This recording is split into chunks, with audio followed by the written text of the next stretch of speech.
legislation that he does for the public education, which is going to affect many black kids. I think that should say every level. Right. He's going to do some things certainly that are going to be. And there have been Jews that have done and presented millions and billions of dollars to help people in the African American community. And Rahm Emanuel has supported billions of dollars of interest that went to public health for minority communities, particularly African American communities, in 2006 and in 2007.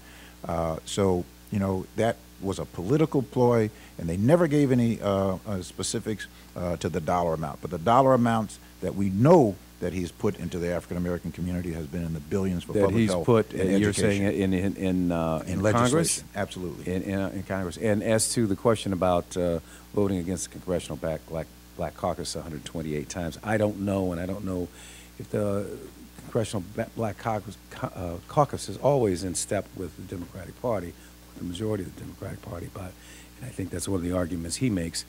But you know, you may have some point as to folks who vote against Jewish legislation and Jewish interests don't get Jewish support, in my estimation.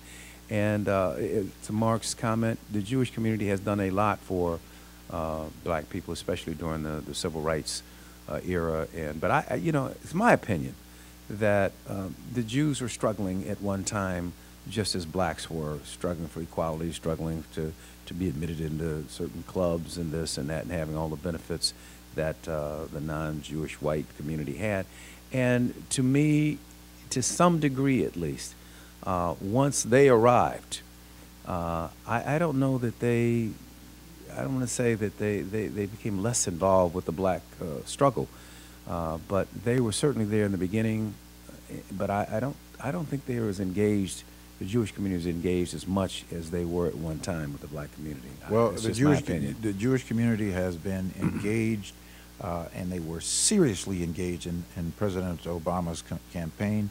I have, you know, friends all over the country that got involved and put millions and millions of dollars behind and in support of President Obama's campaign. So I know I think President Obama's campaign, and President Obama is a symbol, a great symbol for the but I think it's a black reflection, people. though. But I think it's a reflection. But do you think? I mean, President Obama that was selected by a number of people, including Harry Reid and so forth and so on, to be the president, and they lined up a lot of people because they said this is a guy that can do it. Was it for black people? The support for Obama, I mean, in terms of the masses, not just this symbol of having a black president, but I'm talking about the suffering that the black people are having in this country. Legislation needs to be changed regarding this mass incarceration.